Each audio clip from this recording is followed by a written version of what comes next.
位观众大家好，欢迎收看你搞懂了没？我是小佳。现代人每天都拿着手机看着电脑被大量的资讯轰炸，有心人士则趁隙而入散布大量假消息，导致诈骗事件频传。正因此媒体识读的观念开始被重视，尤其台湾又是被境外假消息攻击的第一名，全民该如何应战呢？我们一起听听专家学者的说法。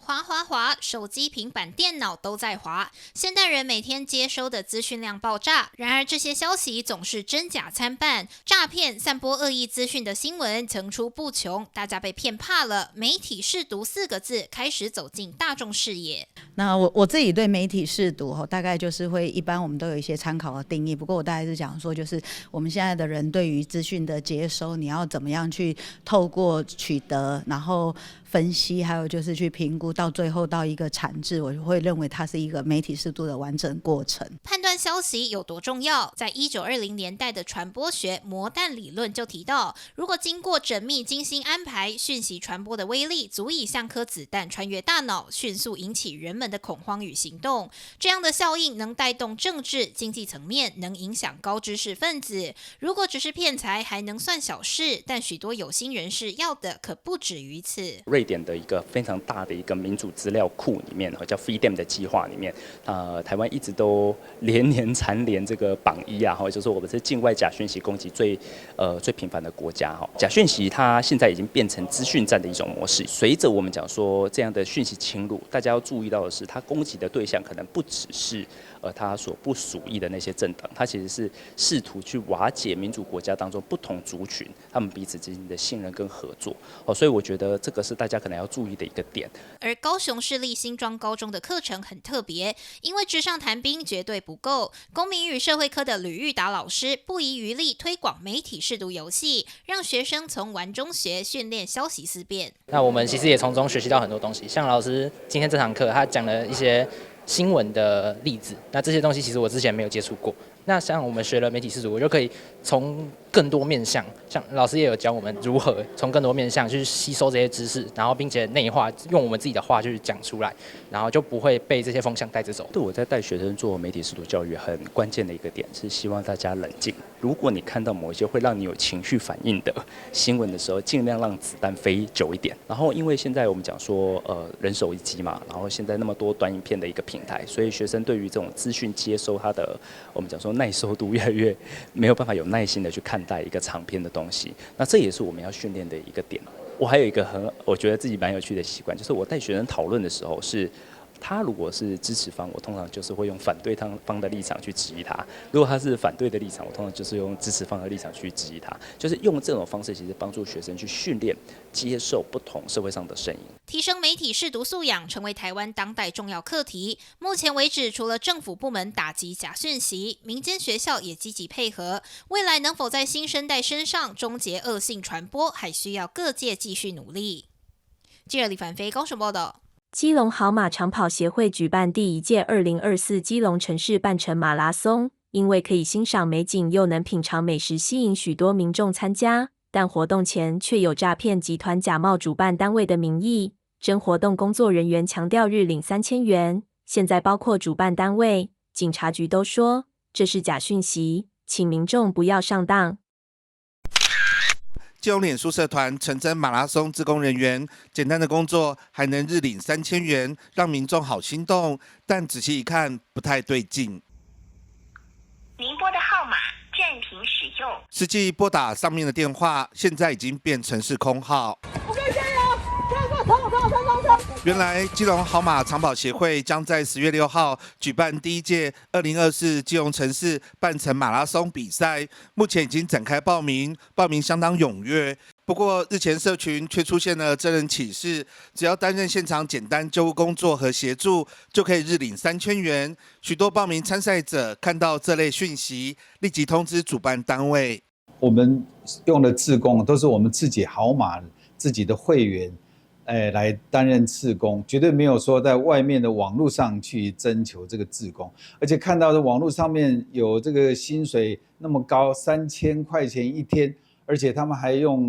要用那个医疗的志工啊，那个更是太离谱了。因为马拉松的医疗都是要有专业的人员，怎么可能在网络上随便找一个人，然后给他薪水就可以来做？所以这个完全是不实的。我们也呼吁所有的跑友啊，你看到这个绝对不能相信啊！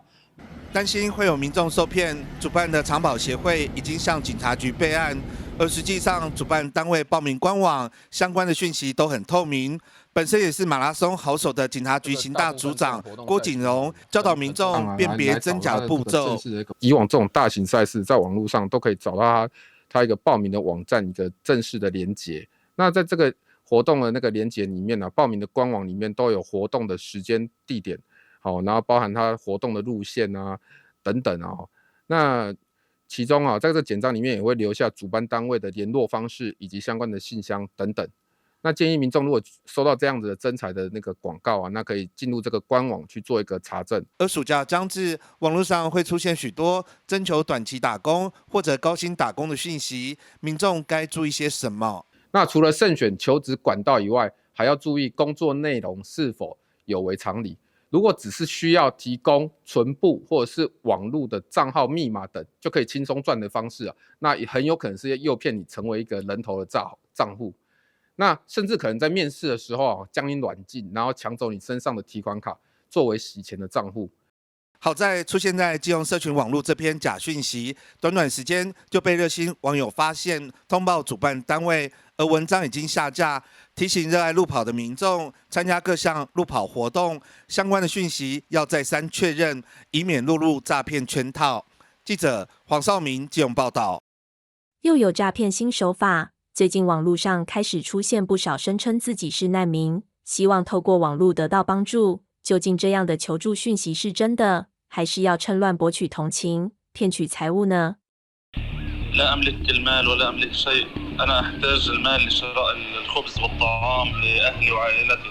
社群媒体有求救讯息来电，仔细一看，这则讯息竟然是来自战争区域的加萨走廊难民。他试图透过讯息求救，希望得到金钱的帮助。一整排楚楚可怜的文字，让人难免产生同情心。对方甚至希望透过电话联系，希望取得信任。وعليكم السلام. How can I help you?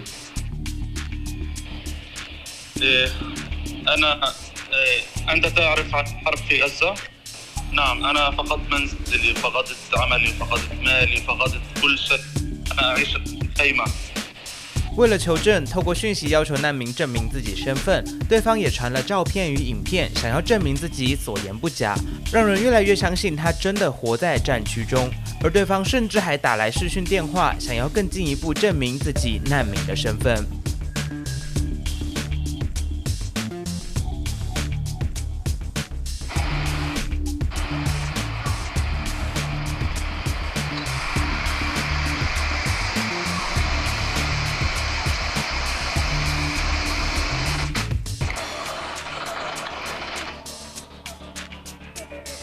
这样看似楚楚可怜的讯息，究竟是不是来自战争难民的求救呢？经常办理相关诈骗案件的警方分析，这样的手法极有可能是诈骗。诈骗集团手法日益更新啊，最近更出现假借战争难民求救的手法，故意看似不自然的中英文语法传送讯息，在讯息中充斥着苦难的字眼和影像资讯，引发对方的怜悯之心，要求捐款资助。在此提醒，凡是在社群网站比如说 FB、IG 上有看到网友传送相关捐款讯息，绝对不要轻易的相信，并且一定要提高警觉。记得做善事捐款，一定要寻求合法且设有官方网站的公益团体来进行捐款，才不会好心反而被骗。在虚拟的网络世界中，人很容易产生幻想，失去理性判断。在此提醒大家，透过网络交友一定要特别的谨慎小心，尤其是谈及金钱或是金融账户，一定要更提高警觉啊！只要是要求你汇款或是操作金融账户，有99%以上都是骗人的。有任何疑问，麻烦一定要拨打165反诈骗专线咨询查证，才不会被骗。诈骗集团的诈骗手法推陈出新，甚至也会随着国际局势利用人的同情心行骗。因此，若接到陌生来电或讯息时，更应该保持冷静。有任何疑虑或疑问，都可以直接拨打165反诈骗专线咨询，不要让你的爱心被白白诈骗了。记者朱经纬、周福清高雄报道。台南市警局宣传台南打击诈骗是全国第一，不过地方议员陈怡贞在总质询却提出另外一份统计，表明台南诈骗侦破率是6都最低，而且案件数还是3倍成长率，强烈要求市府团队加强阻挡假消息和诈骗的猖獗。虽然台南市警局之前都宣称台南打诈是全国第一的成效，不过议员陈怡贞在总质询却提出另外一份统计，表明台南破获率6都垫底，而且诈欺案件数还是3倍成长的比率，令他相当担忧。到底如何阻挡假消息和诈骗的猖獗，可别影响民众心理观感，认为政府放任诈骗和犯罪之声。以数字来讲，台南市近2年的诈欺案件破获率是6都最低哦。111年前年是96.2%，到了去年是87.2%，我们的破获率还退步了哈。那再看下一页哈，我们的诈欺案件成长倍数从100年到112年，台北0.8倍，新北1.2倍，桃园1.5倍。台中1.4倍，高雄0.7倍，我们台南这个成长倍数3.1倍，是翻倍的成长。所以在破获率在6都比较低的情况之下，的案件成长数比较高的情况之下，民众还是普遍观感上觉得我们台南的诈骗还是非常严重。主诈来讲，我们第一个是首重宣导宣导之后就是希望说，所有的民众，我们是尽量把这些没有宣导到的民众把它捞出来。这也是我们潜在的一些被害人的非常多啦。我们一直希望我们的预防科跟刑大合作，去把这些相关的被害人捞出来，让这些人不要再被害。是。当然，我们透过邻里长、校园，还有那个金融机构、超商等等，希望他来帮我们的忙。是。第一时间就要把这些挡掉。议员强调，既然新政府已经宣示打诈决心，不过面对诈骗层出不穷，最近网络社群也疯传一则艺人自曝遇到红单也沦为诈骗的影片，究竟是否是假消息？对此，市长黄伟哲明确表示，理论上会，不过实际上还需要观察。当然，小心再查证，毕竟是好事。因为他收集一个账号，然后养那个账号来收集，可能是比较大的，譬如说10万、20万、几十万、上百万。当然，如果是一小笔、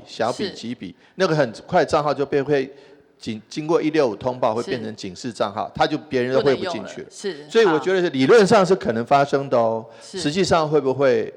我觉得可能还要再观察。假消息像什么假交友啦，或者是这种所谓的假投资讯息，这种东西也不只是阿公阿妈会碰到，任何的人都会碰到。因为我们是一个通讯自由的国家，所以我们没有办法在消息发出的第一时间就把它加以屏蔽或加以删除掉。那这样子是一个集权国家的做法。第二个，在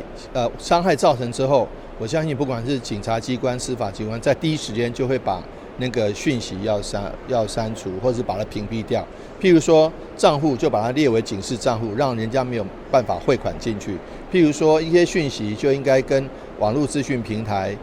透过数位部、数发部，还有透过警政署的一个联系，能够立刻把这些虚假消息的来源下架。那这样子的话，就只能做到这样子，因为我们毕竟还是要维护民众的这个通讯自由。既然防治假消息和反诈骗已经是全民共识，也是新政府上任宣示打击的重点，民众自己也一定要先提高警觉。记者顾文吉台南报道。数位时代来临，基隆社区大学举办了一场科技发展与媒体识读讲座，吸引民众前来参加，吸收当代科技新知，也学习媒体识读的正确观念。移动，因为它是真的在那个空间的位置参加讲座的民众戴上头盔，手持手把，进入虚拟世界玩游戏。基隆社区大学举办了一场科技发展与媒体试读讲座，邀请专业讲师带领民众深入了解元宇宙跟 AR、VR 等最新科技知识，同时也提醒民众，数位时代除了带来生活的各项便利之外，其实也伴随着许多诈骗问题出现。AI 技术啊，它再继续发展下去，它一定是极可乱真啊。所以呢，包含可能到专家，他都很难去辨别，因为如果他做到连光影，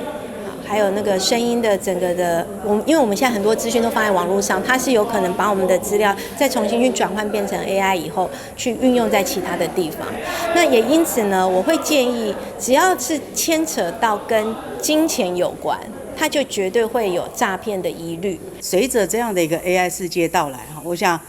对于媒体以及网络的这种识读素养，其实越来越困难。那这样的一个素养也越来越重要，所以我们也希望说，透过这样的科技以媒体识读中间的链接，让我们越来越多的市民，我们社大的师生，对于自己不管你是一个乐听人，或是你是一个传播者，那么如何提升自己的能力，成为一个数位公民，而且在整个网络的一个宣传过程中间，也可以成为假讯息的一个终结者。尤其是大家几乎都有手机或是利用电脑连上社群网络，每天接收到的讯息真真假假。讲座中，老师也提醒大家，遇到可疑状况，当下一定要冷静思考，做出判断。这些专业领域好像都很厉害，但你不认识，他来加你当朋友。然后再来就是可以反点回去他自己的个人档案。如果遇到是交友的这一种，你点回去他的个人档案，你会发现在他上面的社群互动非常少，就有可能是他是盗别人的账号，或者是刚刚开始经营这个账号，所以他没有什么内容，也没有朋友。但实际的社交的我们的环境的整个历程，一般人应该至少会有200人以上的朋友，而且这些朋友如果都在社交媒体上，他会有互动。所以在这个社交媒体的个人档案是没有什么互动的情况，你就不要再去理他。我觉得这个部分其实对社大来讲非常非常重要，尤其在结合这样的一个 AI 世界，那所以不管是这种假讯息的传播、网络霸凌、媒体的伦理，我们觉得说这样的课程越发重要。它不只是一个 AI 技术、AI 科技，它更重要的是在媒体识读中间的连结。所以我觉得社大有它的一个责任，要做这一块的一个市民的一个陪伴。基隆社区大学表示，媒体识读已经是数位公民都必须具备的基本常识。未来社大也将陆续规划相关的讲座与课程，帮助民众建立要多思考、查证讯息的正确观念。记者黄日升、陈淑平基隆报道。新北市玉林国中获得今年度的全国阅读磐石奖的殊荣。平时学校会安排媒体识读还有读报教育的课程，在老师的教学之下，强化学生们的阅读思辨能力。新北市玉林国中安排的读报教育课程，首先让同学们选出老师在黑板上列出的新闻标题，并且列出原因。接着把报纸发给同学们，让同学们阅读文章的内容之后，同学们思考最感兴趣的是否还是同一篇文章，并且让同学们自行撰写一个吸睛的标题。新北市玉林国中校长陈荣德表示，学校透过读报教育的安排，培养同学们的理解力、跨域能力以及思辨能力。透过广泛的讯息搜集，了解媒体上的资讯以及内容，再透过老师的引导了解新闻的主旨、主题，并且运用跨域整合能力多方验证这些资讯的可信度。再者透过议题的融入，让课堂中的同学们进行思辨，了解他人的想法，过程当中也可以借此不断修正自己的理解。玉林国中的读报教育跟媒体识读呢，其实最主要就要启发学生的思辨力。在我们这次参加整个阅读磐石奖的时候，我们有4大能力，一个是理解力，一个是跨域的能力，然后第三个是思辨力，然后最后一个是数位表达能力。然后理解力呢，就是广泛的去收集所有的相关的阅读讯息。然后所以我们透过读报教育呢，让学生可以广泛的知道在媒体上面他披露的消息，然后它的内容是什么，然后老师去引导他们了解主旨、主题，还有整个资讯的内容，检索相关的资料。然后接着呢，我们再透过跨域整合能力呢，然后让学生可以去知道哪些讯息它是真的，哪些讯息它是假的，如何去分辨它，然后如何去做其他的资料的搜寻。然后最后我们再透过所谓的思辨能力，也就是透过我们的相关的议题融入课程。学校的媒体识读教育课程课堂的老师网罗国内外各种假新闻案例，带着同学们逐步厘清这些假讯息的真相，教导同学们该如何透过检索资料找到可信度最高的资讯，还有建立起正确的思考方式，了解这些资讯是谁发布的、散布者的目的、资讯平台的运作状况，让同学们可以先停下来主动思考，而不是被动的接受讯息。并不会引雷好吗？因为手机的功率不大，然后也不会造成强大的电场。这个就让我想到什么，你知道吗？那个谁，皮卡丘，10万伏的那个是很强大的电场，那可能就引雷了。那除非啦，你今天很傻傻的在一个空旷的地方，拿着手机，然后手举高，来吧，闪电来吧，这个时候你就可能会引雷咯。所以这个讯息呢，有一半是对的，不要在树下躲雨是对的，但是手机并不至于会引雷啦，那个电磁波的功率没有那么强。然后像我们有小小说书人，然后或者像其他的一些议题融入课程呢，让学生可以更了解怎么样去知道对方的想法，还有透过自己在跟对方的想法交流的过程当中呢，甚至可以更加的厘清原本的想法它对或错，然后再去建立另外思考观念。然后建立好之后呢，我们再透过数位表达能力，把相关的一些他们的学习历程呢，把它拍摄成影片或者是透过文字表达出来，然后上传到云端，让所有的就是其他的学生或我们社区的民众可以看得到，学生透过读报教育还有媒体识读，他们学习到了什么，然后他们看到的世界是一个什么样子，甚至他们透过不同人的数位表达作品，也可以重新再去厘清第2层跟第3层的相关自己的能力，还有建构自己的知识。新北市玉林国中今年度获得全国阅读磐石奖的殊荣，媒体识读还有读报教育的课程安排，有效提升学生的思辨力，在面对每天接收到的庞大讯息，可以主动进行查证检索，养成资讯过滤、独立思考的习惯。记者根基新北场报道。台南市教育局不管在开学放寒暑假之际，都会推出诈骗宣导影片以外，另外像是丽人国小等多间学校，也会邀请布袋戏歌仔戏团演出防诈戏码，让学生用轻松趣味的方式将打诈意识扎根。开学第1天，除了迎接学生们回校上课，最重要的是要宣导友善校园。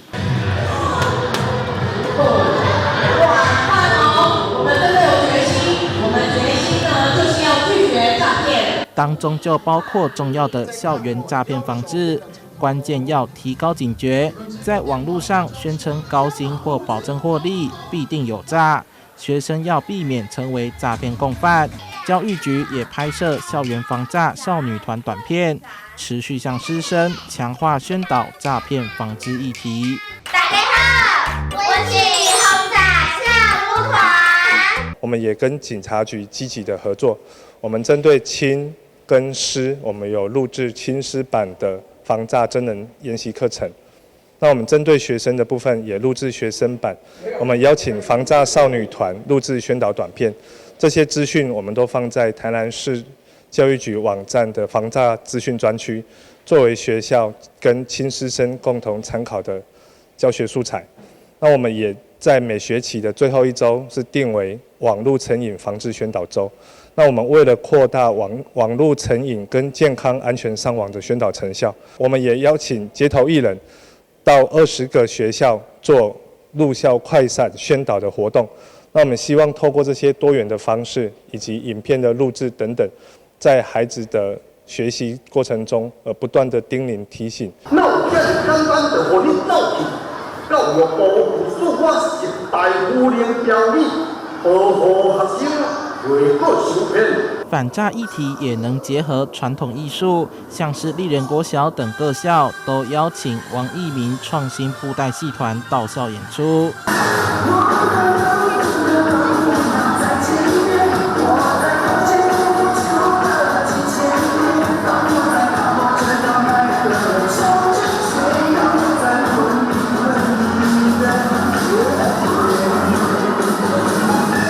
结合时下流行歌，打破传统，以《西游记》为主题，叙述唐三藏一行人遭遇白骨精诈骗故事，让小朋友们留下深刻印象。透过布袋戏、歌子戏，还有入班宣导的方式和联络部的方式，来及时让我们的小朋友，还有他的爸爸妈妈，还有爷爷奶奶，都一起来了解如何来防诈，甚至来打诈。那现在我们都知道，在多元的社会底下，社会的状况非常的多元，而且状况非常的不同。所以，我们小朋友要了解，在不同的情境底下，如何来立即和及时来因应，能够跟爸爸妈妈，还有自己的爷爷奶奶，还有学校老师和学校行政，建立一个互助的打诈防诈的一个紧密的联络网。我们让我们的所有孩子都能够清楚，而且能够落实，把这样的概念能够到家庭、到社会一起来宣导。诈骗无所不在，但打诈人人都在。用多元的方式，将诈骗观念从小扎根，让社会悲剧减少发生。记者车怀台南报道。随着科技进步，假讯息的生成模式也越来越多元。想厘清正确观念，学会辨别真伪，请继续锁定你搞懂了没？我们下次再会。小小神厨体验营，小小店长体验营。老婆，你看。干嘛？你又在乱买东西了吼？不是啦，暑假就快到了，不能让阿宝一直闲在家里打电动。你看这个脸书上面就可以报名这么多营队，阿宝整个暑假都很充实哎。这么好康，我怎么不知道啊？哎呦，老公，这种一页式的广告要小心，它可能是诈骗哦。你看它这边根本没有官方认证的蓝勾勾，还有如果发文历史很短的网页，就要特别小心。好，现在其实网络上或社群媒体真的是朋友转传的讯息很多，那很多是没有经过查证。其实台湾有很多的事实查核的机构，所以你可能也就要去看一下，做一个比较聪明的乐听人。记得哦，讯息连结不乱点，小心求证最安全。